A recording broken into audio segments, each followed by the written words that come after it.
everyone, Hiyunnie here, and for today's video, we're going to be, talking about more culturally inclined stuff from the Philippines because I kind of noticed that I've been uploading too much Genshin Impact content lately. So yeah, I'm going to ease back into my roots of cultural stuff, but don't worry for you Genshin fans because I'm going to be uploading an animatic for Chile. So for those who ship like Zhongli and Child, yes, I have an animatic coming for that, and I'm going to be posting some few Genshin Impact shorts as well.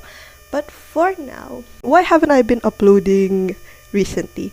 Well, you see, like last month, I started feeling ill or something.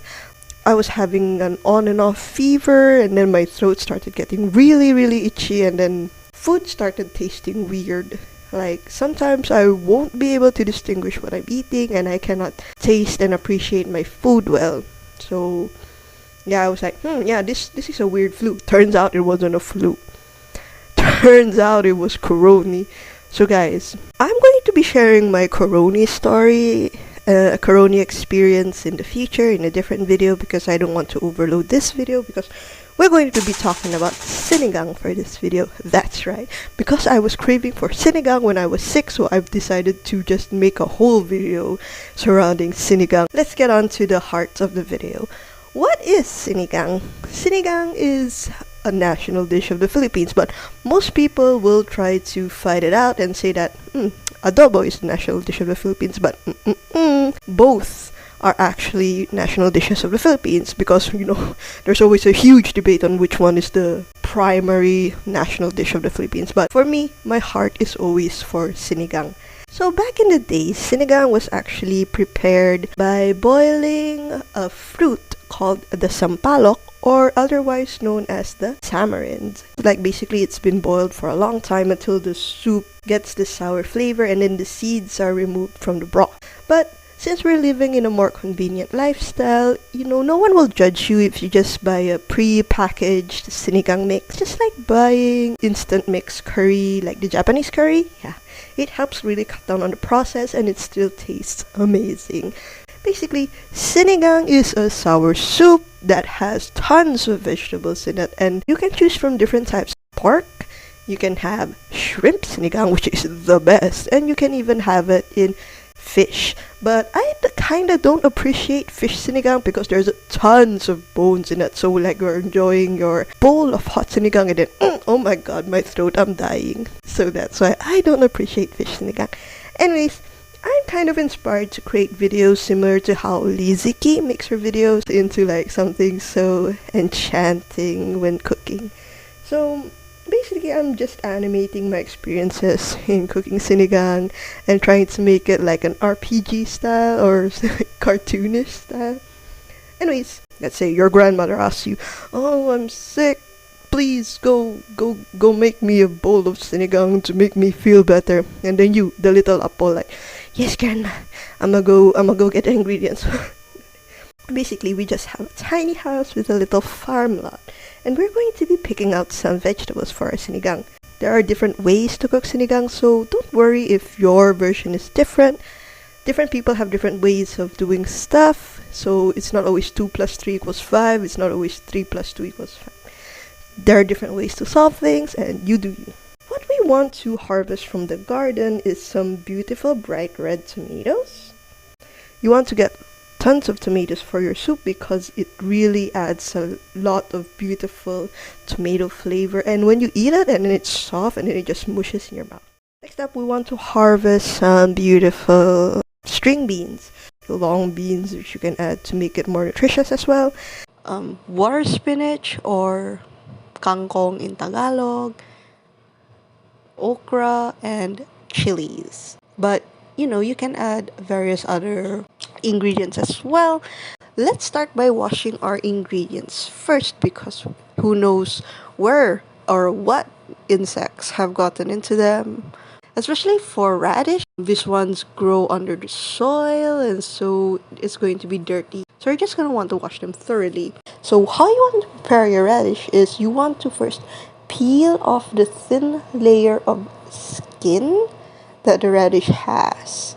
And then after that, you're going to want to finely chop the radish into discs. You don't want to make them too thin because they might disintegrate into the soup altogether. Now, we don't want that. We want to be able to enjoy our radish. Okay, next up we have our tomatoes. Tomatoes are very, very delicious in sinigang. It is the first time I've heard this, but apparently you can actually get appendicitis from tomato seeds. What? That's such a weird thing. Like, I heard it from my in-laws that apparently they used to remove the tomato seeds because it can cause appendicitis. And I was like, I eat lots of tomato seeds when I was young. I never got appendicitis.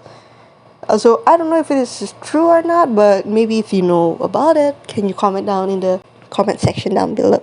And I'm gonna do some quick research on it as well. Anyways, for our tomatoes, you want to chop them up in quarters.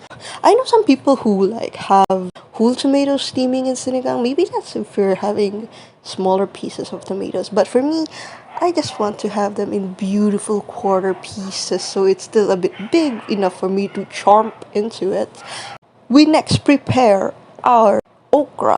Lady's fingers are slimy and not many people actually like lady's fingers, so yeah, it's your choice if you want to opt out of them. I like to add them into the soup because it makes the soup a bit thicker. For our okra, you just want to cut off the top, and then I'll just cut them up into thumb length pieces. Take note, if you want, because okra has like a bit of fuzz to them, you can take a bit of salt and then rub it from the okra, and then you just wash it off. This apparently removes the hair from the okra, but for me, I'm too lazy and I'm gonna get scolded by my parents if I use salt for something so wasteful, because their explanation is that, but who cares, it's just gonna boil over in the soup. I don't know, it's just how people do it. Don't scold me. So, how do we prepare water spinach? What you're gonna want to do with the kangkong is you're just going to want to pluck out their leaves. Yes. And then the stems we just planted because yay, reusable. Joke. Just kidding. Some people will add a bit of the stems, but yeah, I like to use mostly the leaves. And then for the stem, we'll like break them down into smaller pieces, and then we'll feed them to our dogs because it adds nutrition to their diets. Healthy, plus. Our next step is to prepare the chilies. So be careful when dealing with chilies. Don't scratch your eyes, of course, definitely when you're dealing with chilies. If you can, wear gloves if you're not that experienced with handling the knife. Finally, our prep is done. So take your pot, fill it up with water. Usually I just fill it up depending on the instructions on the sinigang mix. But this is still determinate of how you want your soup to be sour, which I will talk about later. So follow first the instructions that's on the packets. How much water is required. Next up, you're going to want to put in your meat. You're going to want to boil the meat, I'd say, until it's tender. If you can like poke it with your fork, then that's great. And if you notice that there's sometimes gunk, you're going to want to remove that gunk. That's dirty.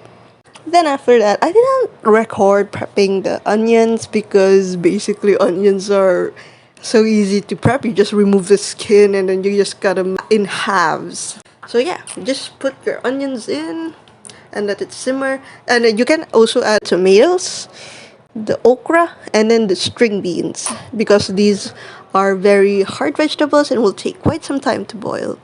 After these vegetables have softened up, you can add in your sinigang mix. And then at this point, you just want to taste it first. Usually for us, we like our sinigang to be super sour as people. So we usually use a packet and a half. But yeah, it still depends on your taste. Always taste as you go, because it's much more difficult to remove ingredients than to add. So always be careful of how much you're putting in. After that, I think that's all the vegetables there. Oh, I forgot the radish. Lol. You can add the radish anytime before as well because these vegetables are hard. Next up, you want to add your chilies. For us, I always add chilies last because the chilies, when they boil for too long, spiciness just gets more intense. So what we want to do is we add it last. So there's that small tiny hint of spiciness. And that's done. That's your sinigang. Let it cool for a while because it's still gonna be boiling hot.